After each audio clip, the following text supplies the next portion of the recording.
So just to lay a little groundwork for this video, this is about the fact that Lupe Fiasco had recently said on an argument he got into with somebody that there were 100 lyricists better than Kendrick Lamar, and this sparked a whole lot of debate and conversation all over the place. And eventually he went on the Culture United podcast and explained himself in detail, and he sort of reduced it to 18 lyricists better than Kendrick, which I thought was hilarious. But I'm going to be saying certain things that are basically kind of stuff he said, but just extrapolating a little bit more out of it, because I think he's 100% correct in his assessment, but it is also a very nuanced thing that he's saying. And I think it's difficult for a lot of people to see the full nuance of it, especially if you're coming at this not from the perspective of a lyricist. And I am a lyricist. I would go so far as to call myself a great lyricist. I don't know if I would call myself a phenomenal lyricist like Kendrick Lamar or Lupe Fiasco. I think probably Lupe belongs in the God tier of lyricists, and Kendrick Lamar is, if not in the God tier, at the very least right close to it. I also want to clarify that I'm not like a big Lupe Fiasco fan per se. I respect the fuck out of him. I think he is phenomenal at what he does. I just don't listen to his music that much. Kick Push, I remember from when I was like 14, that song came out and I thought it was great. It did not become a big part of my life. I probably only next heard him because of the company man who runs the Culture United podcast, who is like the world's biggest Lupe fan, who, talked so much about Drogas Wave and Tetsuo and Youth that I ended up listening to those albums. In 2024, I listened to Samurai a pretty good amount and I really liked it, but it's not one of my favorites. I don't have a favorite Lupe Fiasco album, so to speak, or even a favorite song, even though I respect the fuck out of him. Kendrick Lamar, meanwhile, one of my top 5 favorite rappers easily. He's got several albums that I would consider to be some of my favorite albums of all time, potentially the greatest rap albums of all time. But this is specifically a conversation about lyricism, and Kendrick Lamar has written at least 1,000 great lyrics. If we're talking about any top tier lyricist, any god tier lyricist, they have written at least 1,000, if not several thousand amazing lyrics that you can find. You will listen to their music and definitely hear great lyrics in every song, if they're even in the conversation for who is the greatest lyricist. I would say I've written at least 500 great lyrics. But it's not just a matter of quantity, obviously. It's also a matter of quality. And the real question is, who is capable of determining who is a great lyricist? And do certain opinions hold more weight than others? And do we consider the number of opinions had to be important? Now, let me ask you something about impact, right? If I gave 100 people $1, is that more impactful than me giving one person $200? Like, what is a more impactful thing? Is it that I reached more people, or that I reached a greater depth with an individual? Because I think that you can write lyrics that appeal to a very large number of people, but if you want a lyric that's going to hit really deep with somebody, you really have to think about the individual. Everybody has lyrics that they personally consider to be the ones that really hit with them. And there are certain lyrics that get talked about by lots of people, but the question is, does that equate to as much impact as one lyric hitting you all the way down to the core? I think it's almost irresponsible to think that your opinion of the greatest lyricist wouldn't come down mostly to who you are. If you hear a lyric that's about the road you live on and you understand it perfectly and it changes your perspective, or it gives you a feeling of being seen because you live on that road, that should be what you consider the greatest lyric of all time. And just because nobody who doesn't live on that road understands it, that shouldn't mean that it's less of a great lyric. It's just not appealing to as many people. But when we talk about greatness, we're not talking about appealing to as many people as possible. Plenty of things have a very broad appeal, and yet very few people would actually consider them great. There's plenty of things that are loved by hundreds of millions of people, and none of those people would consider it to be truly great. They just think it's like pretty good. It's like $1. It's like finding $1. But there are some times somebody finds something that's like finding $200, and I think that has more impact on that individual than $1 spread out among 100. So it's almost inevitable that if you really care about something categorically, the part of it you're going to care about the most will be very deeply personal. So let's say you're a fan of lyrics, you love lyrics, you are looking for the best lyrics, you are actively participating in lyricism as a part of your life. The odds that your favorite lyricist would be the most famous lyricist, even if they're famous for how great their lyrics are, it just doesn't really make sense. Like, Kendrick Lamar should be your favorite lyricist if you grew up in Compton and you've been through the same experiences he has. If you were a millennial, let's say, from Compton, then like when he's talking about quoting Jeezy in the streets, that should mean a ton to you. That shouldn't mean much to you if you're 50 and you're from Cleveland. You know, like, you don't know necessarily what it was like to be in the streets of Compton listening to Jeezy and quoting it with your friends, because that's after your time. It wouldn't make sense for you to consider that. You can appreciate what's so good about those lyrics. You can hear someone else describe how they relate to it, and you can say, oh, okay, I understand where you're coming from, but that's not going to make it impact you personally more. I think if your favorite lyricist is the person most famous for having great lyrics, chances are you're not that into lyrics. You're not actually somebody who engages with lyrics on that deeper level. You're somebody who wants to have an opinion about something, and so you pick an opinion that sounds rational, that sounds reasonable. Like, it sounds right to say, oh, the guy who's known for having great lyrics to the most people must have the greatest lyrics. But that's not really an opinion. That's just you basically expressing your understanding of pop culture. You're basically saying, like, well, this is what the most people think is true, and so I understand the consensus. But the consensus is not the truth. Consensus and truth are two completely, almost unrelated categories. Because, not to get too philosophical about it, but humans can't determine the truth. There is no possible way to determine who is the greatest lyricist. You can't do it. There's not an objective measurement that can be applied. What you can do is form an argument or an explanation about why the person you think is the greatest lyricist is, and then you can argue with somebody else about that, and you can try to change one another's minds, and you could try to change the consensus, but that doesn't affect the truth. It only affects the consensus. And so what I think Lupe Fiasco has been doing out here is he's telling a truth in the sense that he is explaining how you cannot determine Kendrick Lamar to be the greatest lyricist. It just doesn't make sense. Like, there's not a way to determine that. And if you were to try to actually have a nuanced argument about it, you would come to different conclusions.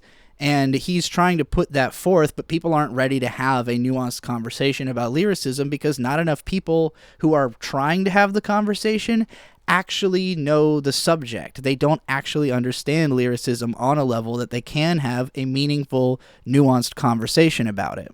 Now, what's great about the Culture United episode Lupe was on was they spend a significant amount of time trying to define what is great lyricism, what are all the different vectors through which you can view great lyricism, and who is the greatest at those different vectors. And when you start having that conversation, you realize that you're not really trying to determine objectively who's the greatest lyricist. You're trying to determine how can we form a consensus about that, which isn't just relying on what do the most people think. What do the most people think? No, forget about what the most people think. What do the people who have the deepest understanding of the subject think? What do the people who actually participate in lyricism think? What do you think if lyricism is part of your life, is part of your goals, as a human? If you are a part of lyrics culture, what do you think about the greatest lyricist? And unquestionably, Kendrick Lamar is going to be in the conversation because he is legitimately a god-tier lyricist. But what most people don't understand is that there are tons of god-tier lyricists. Most of them aren't famous. Most of them aren't people you've ever heard of. And even among the famous ones, most of them aren't as famous as Kendrick Lamar, because Kendrick is doing a lot more than just being a great lyricist. He's doing all kinds of great things. There's a Kendrick Lamar lyric that has been on my mind almost more than any other in the last year or so, which is from GNX. I think it's from Squabble Up, where he says, "Pipe down, young, this some whole other politics." Because what Kendrick Lamar really does better than anybody is politicking. It's not that he's the greatest lyricist or the greatest artist or anything like that. He's the greatest positioner. He's really good at positioning himself and figuring out, what am I trying to do? Where am I trying to be? Who am I trying to speak to? And reaching those people. If he wants to reach the masses, he knows how to reach the masses. If he wants to put on a Super Bowl performance, he knows how to get himself there. If he wants to, whatever he's trying to do, he's really good at making things happen. He's an incredibly effective actualizer of ideas. And that is an incredible talent. And there's probably not a lot of people who are better than him at positioning. But is that great lyricism? Does being the greatest positioner make you the greatest lyricist? I think it means that your lyrics can do some really interesting things. And I think if we're comparing effects of lyrics, then that opens up a whole different conversation beyond just, is the lyric good, or who did it reach, or how many people did it reach? What effect did it have? What did it change in the world? Can you even measure that? All of these are interesting conversations as soon as you divorce yourself from the idea that there is a correct answer. There can't be a correct answer. There can only be a consensus answer or individual answers. But none of them becomes more correct. Having more people agree doesn't make something more true. More people agreeing with something doesn't make it more true. It just makes it the consensus. And so you have to ask yourself, are we seeking consensus? And if so, then to participate in consensus crafting is to have nuanced arguments and discussions, and to try and, muddy the waters, really, of what you think is true. Reaching a worthwhile consensus is not about stating something that seems obvious. It's about discovering the part that's not obvious, so that the consensus can grow more nuanced and move in a direction away from assuming that there is a truth that's understood. Because, again, you can't understand a truth. That's not a thing you can do. So the more you think something is obviously true, the more you should be questioning that belief, and the more that you should be trying to inject nuance into your understanding. One of my favorite rappers is a guy called Kool Keith. He's one of the oldest rappers who's still in the game. He's in his late 60s. He puts out albums all the time, and he is somehow still pretty underground, in a sense that if you are a rapper, you probably know who he is or have heard some of his work. And if you're not, you probably haven't. Maybe you've heard Dr. Octogynecologist, but there's so much Kool Keith that is not explored, that is not discussed, that does not appear in consensus. And yet, to me, when I think about what do I value in hip-hop and what do I look for out of an MC, Kool Keith checks all the boxes. He's tremendously lyrical, tremendously interesting and unique as a performer. He does everything I would want from a personality. He's just an incredibly interesting rapper and performer. So if I'm thinking of who are the greatest rappers of all time, Kool Keith is an obvious, gotta be in the top 10, and yet consensus-wise, he's barely even in the conversation. And there's this interesting interview with him one time where he's talking about how what disappoints him the most in the current rap world is how many rappers are not trying to make the most interesting musical collaboration. They're trying to make the most politically viable musical collaboration. And he doesn't name any names, but I could not help but think, oh, you're talking about Kendrick Lamar. Because Kendrick doesn't go out of his way to make music with the most interesting musicians he possibly can. I think there was a time he was closer to doing that. That time has kind of passed. Now it's about positioning. It's about who makes sense to collaborate with in accomplishing what he's trying to accomplish broadly, beyond the musical spectrum. It's not just about let's make a great song together because it would be fun.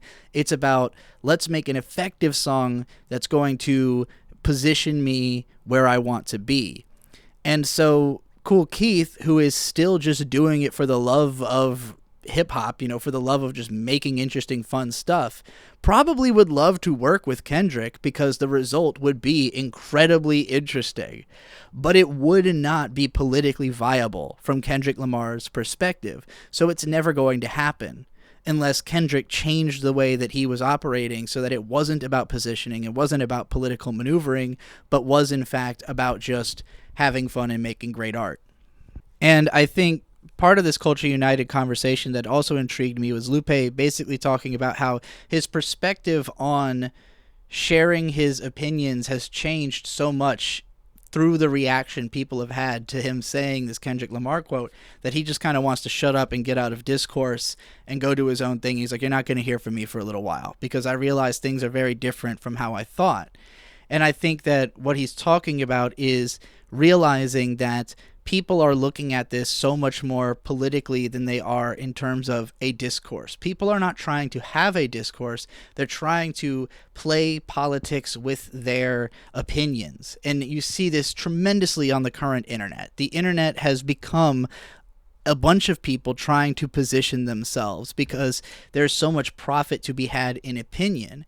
And so people aren't really having nuanced conversations that get closer to a understanding. They're having conversations that position themselves within culture in order to accomplish goals. So really, I think culture has started to reflect Kendrick's way of doing things more and more. And, Kendrick is incredible at being a part of the zeitgeist, if not the head of the zeitgeist. I would say in 2024, he was the zeitgeist. It was Kendrick Lamar. And I think the effect of that has been more people moving like how Kendrick moves, which can be a good thing for you as an individual trying to position yourself. But I don't know if it's the best thing for culture as a thing that produces interesting results. If you're somebody who's in it for the passion of seeing great art, I don't think that the political maneuvering style of how everything is done now is producing the greatest art or the most interesting results. I think that's why we've found ourselves in this strange position where people are more so moving around a chessboard than they are just having a good time when it comes to creating stuff. Now, another thing I wanted to touch on is that if you're in the space of mastering something, you will quickly realize that not everyone who masters something wants to be known for mastering it. Not everybody wants to be famously good at what they do. And so you will inevitably find out that there is someone who you think is one of the best, if not the best, at the thing you're interested in, who no one knows about. I think about this Daylight quote. Daylight, another phenomenal lyricist, one of the greatest battle rappers, just an all-around, massive talent. And he's ghostwritten for lots of famous people, but never himself really become famous. But in this one interview, he talks about how his brother is a better rapper than him. Like, he sincerely believes his brother is better than he is, but his brother has never recorded anything. He's never done any battles. He's just really good off by himself. Because if you really want to have that fame and that career aspect, if you want to be Kendrick Lamar, you're not playing the who's the greatest lyricist game. You're playing the how do I use lyrics to politically maneuver game. If you're just trying to be the best lyricist you possibly can, you don't necessarily need to communicate with anyone. At the very least, not anybody who's not also a great lyricist. Now, when you look into like the world of competition, right? Like, say if you're trying to be the greatest basketball player, if you're trying to be the greatest Super Smash Brothers Melee player, right? Like, in order to get as good as you can get, you need to have competition who is at your level. And so there is a perception of like, well, if you're in the NBA, you're in the place where all the best players are. If you're at Evo, you're where all the best players are. And so this is the highest level of competition available. But at the same time, if there are two people who are incredibly talented, who are just fighting one another, and nobody's watching, it's possible that those people are better than the champions, because they're just two high-level people bouncing off of each other and doing things that nobody else even knows is happening, and nobody's studying what they're doing, and so there is no way to beat them or to prove that you're better than them. And it could be that only they really even know, or maybe they don't even know. Like, they could have no idea that they are actually the best players.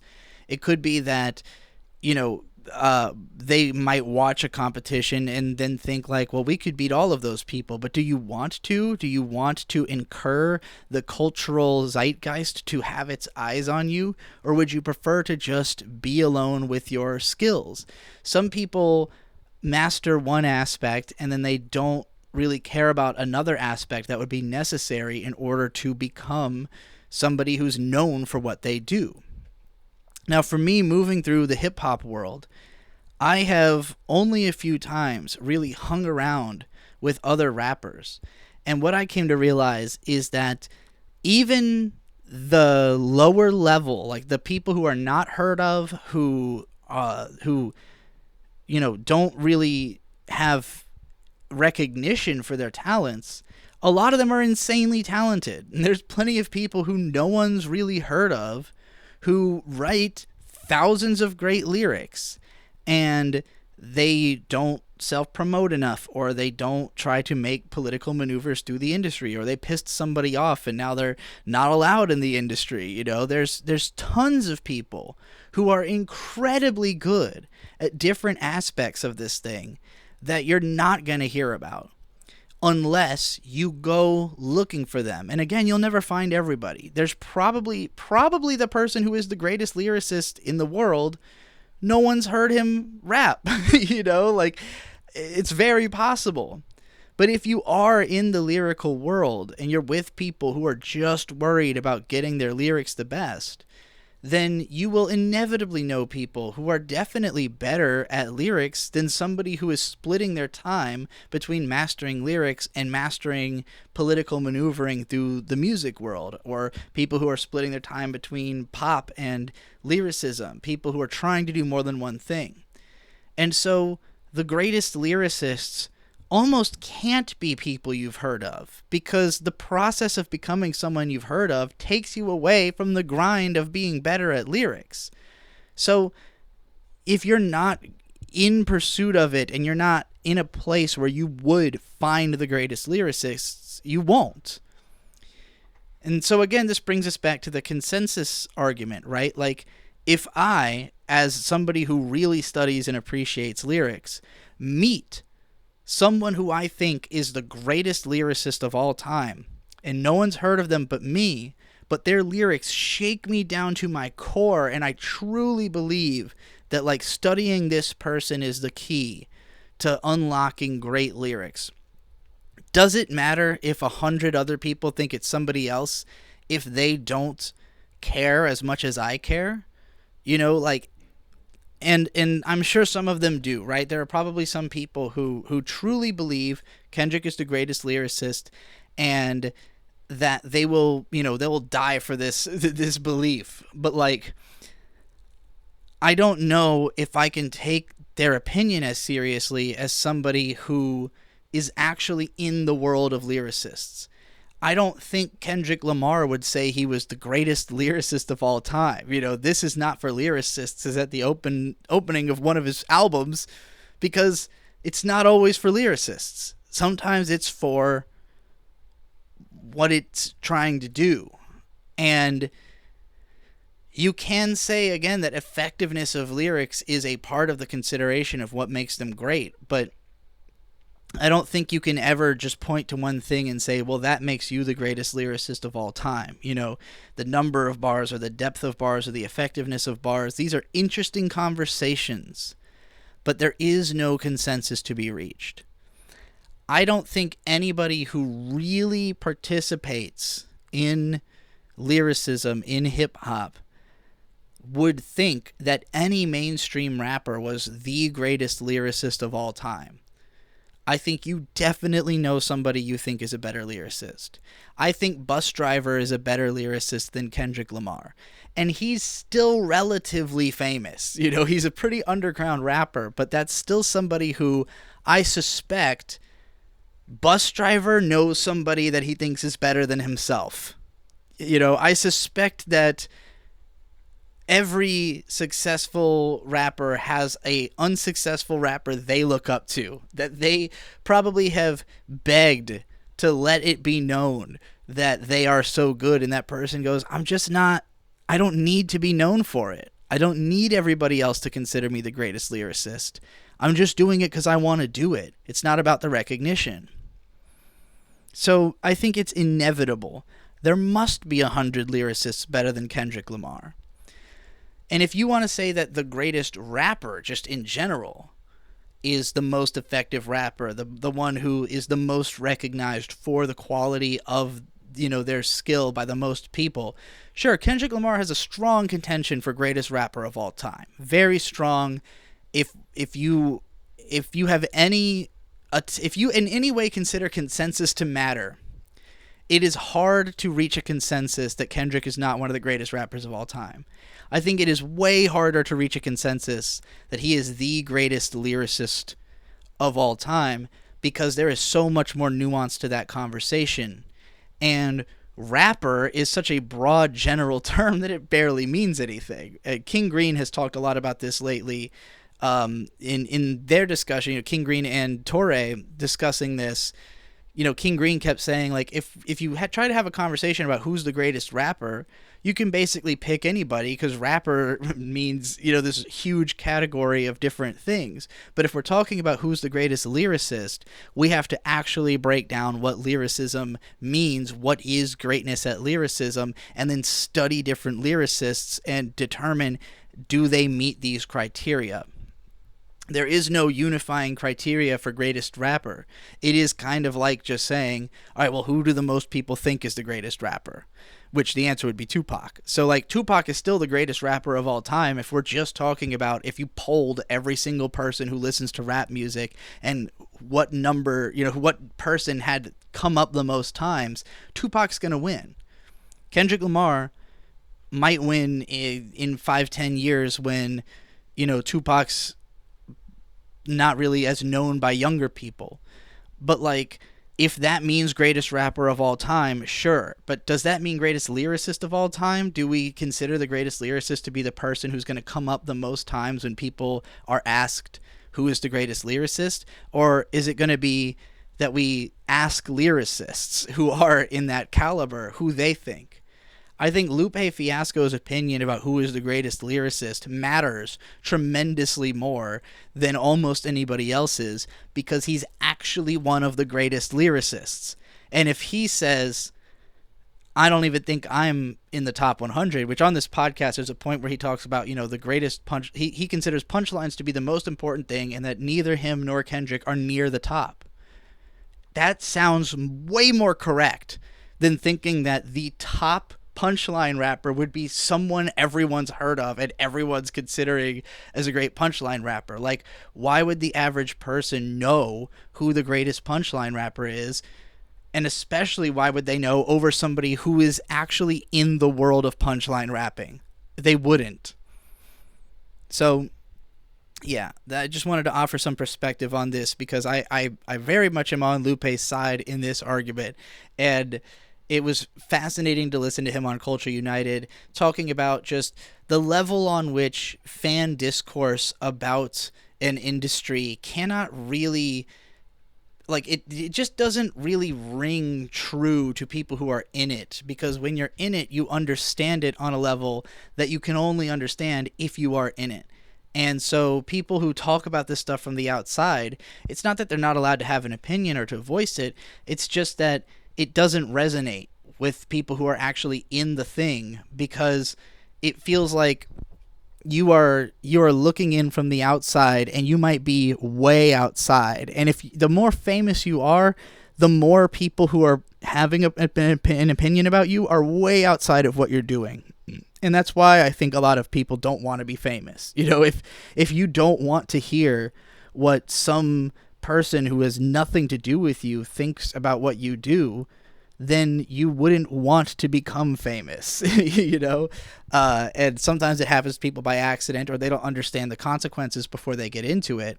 But if you want to only really be talking about who is the greatest lyricist with people who are really qualified to talk about that, you're not going to have that conversation open air on the internet. And I think that's part of what Lupe was realizing, is that he's trying to talk to people who are also in the industry, and he just happens to be doing it in front of the public, and that invites the public in on a conversation they're not meant to be having, because they're not looking at it as I'm learning from these people. They're looking at it as I'm in this same arena with them.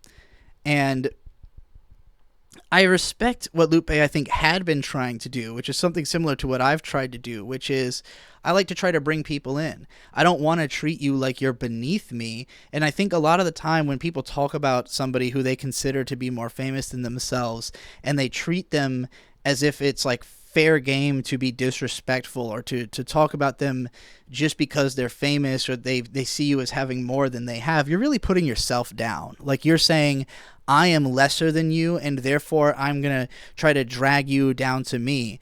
And I think Lupe and myself have both felt this sense of, I want you to recognize that you are as powerful as I am. You could be up here with me. You just have to try harder. You have to stop looking at yourself as lower and look at yourself as my equal, and then we can have this conversation.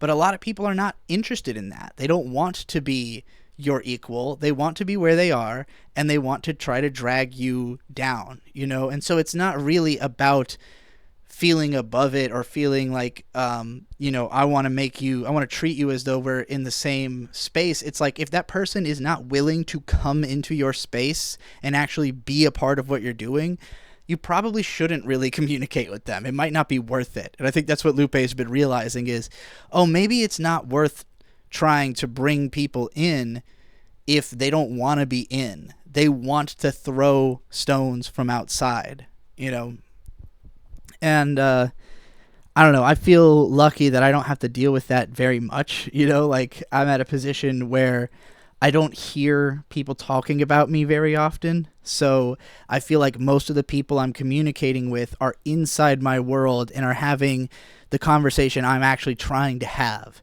And that is much more so my preference than, having to talk to people about subjects they don't really understand. Anyway, that's it. Thanks for watching. This is Nova Loves Music. And, there's links to all the other stuff I do down in the description.